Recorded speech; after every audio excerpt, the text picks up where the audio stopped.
अब मैं ताजा ताजा कुछ दिन पहले की घटना आपको बताऊं। एक जज बाबा थे, जज बाबा वृंदावन में घूमते थे, उनका नाम था जज बाबा। किसी ने कहा भाई ये दोनों बातें तो जम रही नहीं, कहां बाबा और कहां जज। तब एक व्यक्ति ने उनका परिचय बताया कि ये पहले जज थे, लेकिन जब ये जज थे और इनके जीवन में कुछ भगवान की ऐसी कृपा हुई कि तब से ये बाबा हो गए हैं। बोले क्या हुआ था? पूरी बात ये थी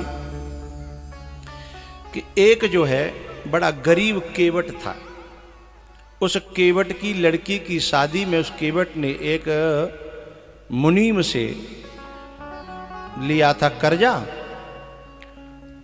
फिर जब चुकाया तो मुनीम ने जो पर्ची दी, चलो भैया हमारा तुम्हारा हिसाब किताब बराबर। केवट बोले भैया हमारी तुम्हारी रेंट पेंट अब पुरखन के जमाने की ये काय को हम अविश्वास थोड़ा ही है, कोई तुम पे कोई शंका तो रही है, वो क्या जरूरत है। सो पर्ची वहीं छोड़ दी, लेकिन बाकी दिमाग में थोड़ी सी बेईमानी, सुबह उठा के पर्ची धर ली। और पहले जमाने में क्या गांव में ही कोर्ट कचहरी लगती, 8 दिना में 1 दिना 15 दिना, तो कोर्ट कचहरी लगी। सुबह में पैसा वाले साहूकार ने और केस कर दो कि मोपेते जिनने जो है इतने रुपया ले और फिर वापस ना दे। अब वाक्य घर बुलावा गयो, सिपाही गयो कि ऐसे ऐसे तुमको कचहरी में बुलाया है। अब केवट विचार, अच्छा बान का करो, वो बचपन से ही भगवान को भक्त तो, और वो कहते मेरे तो रघुनाथ जी हैं, जो कोई बात करे बोले रघुनाथ जी करेंगे। ब्याह करे के बाद घर छोड़ दो, मंदिर पर रहने लगो, मंदिर पर रहने लगो। अब वो जो कचहरी में बुलाया कि मैंने ऐसा कौन सा भैया गलत काम करे हो, मुझे कचहरी में बुलाए, बोले वहीं जाके पता चलेगा।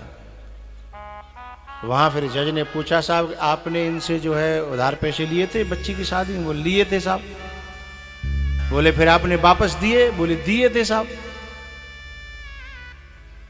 तो बोले इनने कोई तुम पे सबूत है? बोले हमारा तो साहब बाप पुरखन के जमाने को ताल मेलो, हमने कुछ पर्ची फर्ची लई दे तो रहे जे सेठ जी, पर मैंने लई नहीं।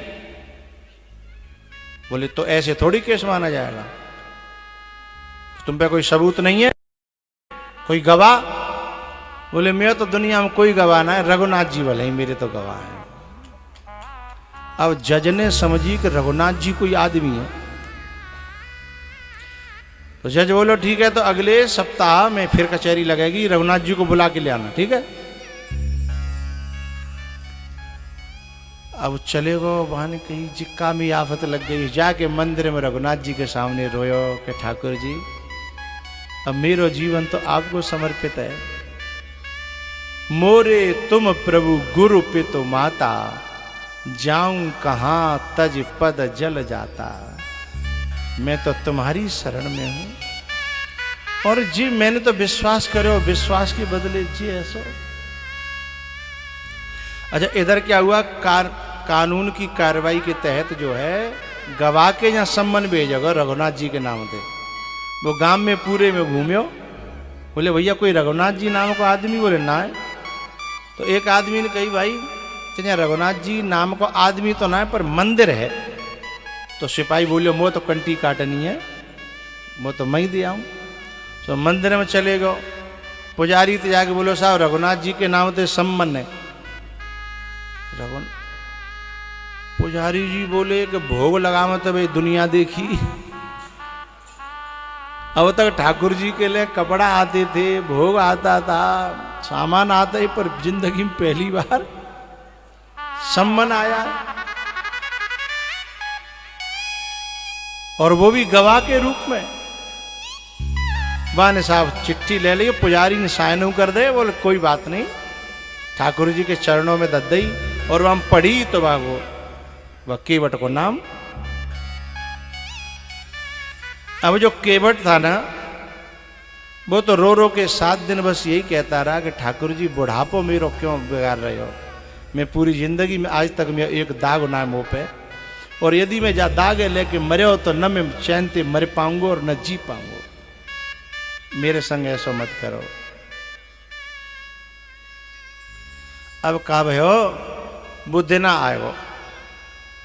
वो ठाकुर जी के चरणों में माथा झुकाए के बोले आप यो मेरे तो दूसरो न कोई, मेरे तो गिरधर गोपाल दूसरो न कोई। और पुजारी ने कह दी चिंता मत करना, जिसका भगवान बजाता है ना फिर उसकी कोई बिगाड़ नहीं सकता, चिंता मत करना जाओ। इधर ठाकुर जी तो पुजारी ने कही कि मैंने आपकी सेवा करी होए तो आज मेरे भगत को, शिष्य था उन्हीं का पुजारी जी का, आज मेरे भगत की रक्षा करना। और खसी माल मूरत मुस्कानी, विनय प्रेम बस भई भवानी। ठाकुर जी के मन में ऐसी बात आई कि आज मेरे भक्त की परीक्षा है, हारने नहीं दूंगा। पुजारी जी ने प्रार्थना करी और वो भी चरणों में रो करके प्रार्थना करके गया। जज ने कहा साहब कोई गवाह आप लाए? बोले साहब मैं तो रघुनाथ जी गवाह हैं और कोई ना दुनिया में मेरो। वो जो आवाज लगाता है ना उसने कहा रघुनाथ जी हाजिर हों। रघुनाथ जी हैं का? सो पीछे थे एक बड़े बूढ़े से आदमी ने यूं हाथ ठाड़ा करो, हाँ जी हम हैं। और लठिया के सहारे थे डगमगाते भये।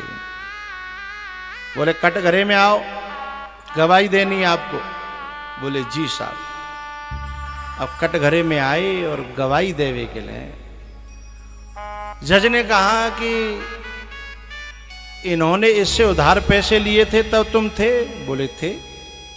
बोले इन्होंने जब चुकाए थे तब तुम थे? बोले थे। अच्छा तो इन्होंने इनको कोई सबूत के रूप में पर्ची दी थी? बोले दी थी। तो बोले वो पर्ची कहाँ है, आपके पास है? बोले मेरे पास नहीं है साहब, सेठ जी की अलमारी में 330 नंबर पेज के और डायरी के बीच में वो पर्ची धरी है, निकलवा लो।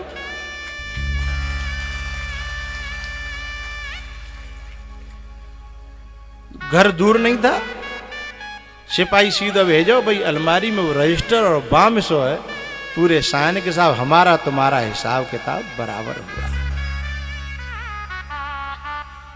अब क्या हुआ, वो केवट तो रो रो के बड़ा बुरा हाल के ठाकुर जी मैं आपने बेदाग बचा लिया। अब इधर क्या हुआ कि वे तो गवाही दे के तो ताली बज गई, वो बाजित बरी है गए और महफिल उठ गई। लेकिन जज जो है पीछे होके बड़े बूढ़े ढूंढने लगे कि ऐसो गवाह इतना कॉन्फिडेंट मैंने आज तक नहीं देखा। सो वो तो गवाह तो मिलो नहीं, वो केवट मिलो। बोले भैया वो आपके जो गवाह थे उनसे मिलना है। बोले यहीं कहीं होंगे। बोले मैं ढूंढिया पूरे में कहीं है नहीं। बोले तुम्हारे तो गवाह हैं, तुम तो जानते होंगे। बोले हाँ हाँ वो मेरे परिचित हैं, मैं उन्हीं की शरण में रहता हूँ। तुम्हारे गांव के ही हैं? बोले हाँ गांव के ही हैं। तो इनका मकान? बोले मकान नहीं है, इनका मंदिर है। तो जज ने समझी कि जिन्न कोई मंदिर बनवाया हो। तो बोले मंदिर तो बनवाया होगा लेकिन मकान? बोले नहीं मंदिर ही इनका मकान है। बोले मंदिर ही मकान है? तो बोले ये मंदिर में रहते हैं? बोले हाँ हाँ पूरा गांव इन्हीं की सेवा करता है, इन्हीं के दर्शन करता है, ये मंदिर में ही रहते हैं। सो जज समझ गो। बोले तुम जो तुम्हारे मंदिर में जो ठाकुर जी उनकी बात कर रहे हो क्या? बोले वो हाँ वही रघुनाथ जी हैं, मेरे तो दुनिया में और कोई है ही नहीं। अब वह जज को जो है ना हृदय फटो। भक्त था भगवान का, पहले से ही घर में पूजा पाठ भी करता था, भगवान की कृपा से जज बना था वो। अब कहा वो घर में जाके वो रोवे, घर में जाके बाकी घरवारी परेशान बन, वकील बुलवाए, वो कुछ बोले नहीं, रोवे ही रोवे। वकीलों ने कहा कि तुम जज होकर के ऐसे कर, क्या बात है, बात तो बताओ। तब वकील जज ने कहा कि आज मेरी अदालत में भगवान आए, आज मेरी अदालत में भगवान आए। तो बोले ये तो तुम्हारा सौभाग्य कि भगवान आए।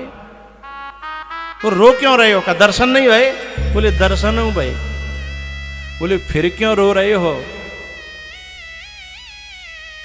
तब जज कहता है रो करके कि मैं रो इसलिए रहा हूं कि शेष महेश गणेश दिनेश सुरेश के ध्यान न आते रहे।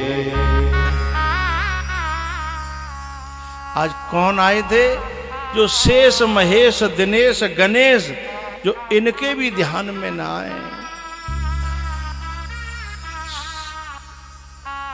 बोले फिर इसमें तुम्हें रोना क्यों आ रहा है? रोने की क्या बात है? सोई विनीत अदालत में केवटा के गवाह कहाते रहे। केवट के बागो न कपड़ा अच्छे, न बागो मोह अच्छो, न बा क्या तुम देखोगे तो आश्चर्य। सब वकीलों से कह रहा है। लेकिन उसके लिए ठाकुर जी कटघरे में आए। तो बोले तुम्हें तो दर्शन हो गया, खुशी होना चाहिए, तुम रो क्यों रहे हो? तब वकील जज कहता है कि दुख सुख धोके हूँ दरस दिए को भयो, दुख नाही न जो तज जाते रहे। मुझे धोखे में भी दर्शन हो गया, मुझे इस बात की बहुत खुशी है। और वो छोड़ के चले गए, वो जऊ को कोई दुख ना है। बोले दुख काई बात को, बात तो बताओ जज साहब। तब बाने कही दुख जा बात को है। मैं कुर्सी पे बना जज बैठा रहा,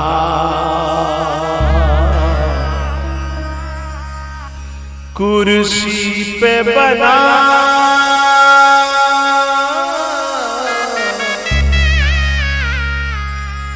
जज बैठा रहा,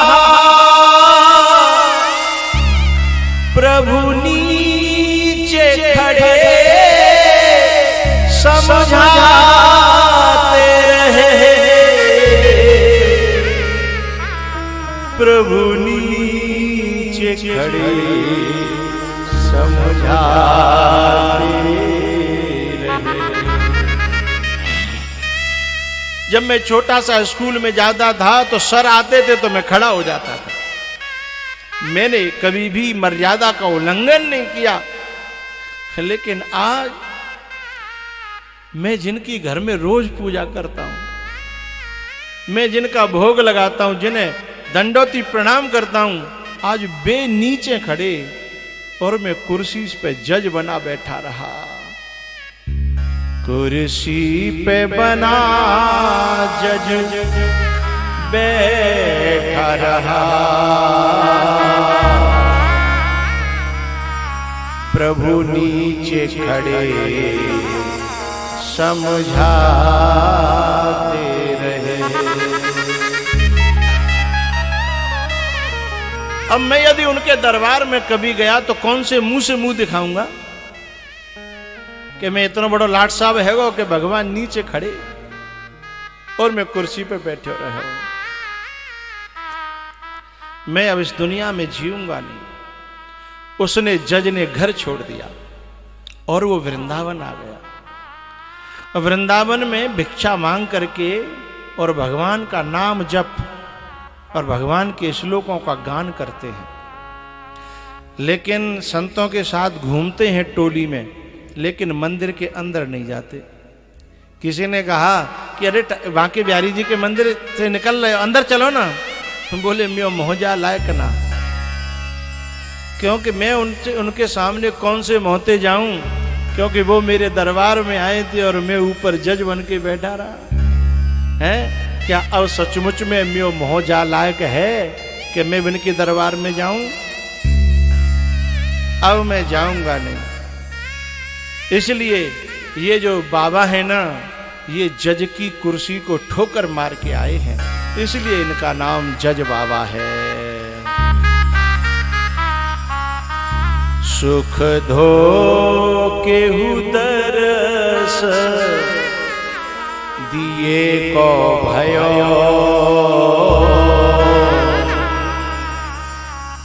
सुख दुख नाहि न जो तज जाते रहे। सुख शारद नारद से गणेश के नहीं ध्यान में आते रहे। सोई आज विनीत अदालत में के बटा के गवाह कहाते रहे। दुख इस बात का कि कुर्सी पे बना जज में बैठा रहा,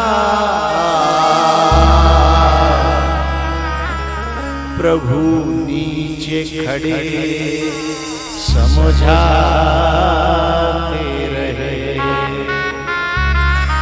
प्रभु नीचे खड़े समझाते रहे। भैया ये जज बाबा तब से मंदिरों में नहीं जाते। बोले अब ये मुंह उन्हें दिखाने लायक। उन्होंने पूछ लिया मुझसे कि तू बुई जजेगा, तेरी अदालत में मैं गया था हैं, और तू कुर्सी पे ते ने के उठिबो तो दूर रहो, हल्याऊ नहीं है तो हैं, तो मैं कौन से मुंह से जवाब दूंगा। बात इस पे चली थी कि भगवान बड़ा से बड़ा दुर्योधन के यहाँ कहते हैं कि हा हा दुर्योधन बांध मुझे, और यहाँ एक केवट के गवाह के रूप में लठिया पकड़ के अदालत में गवाह बन करके पहुंच गए।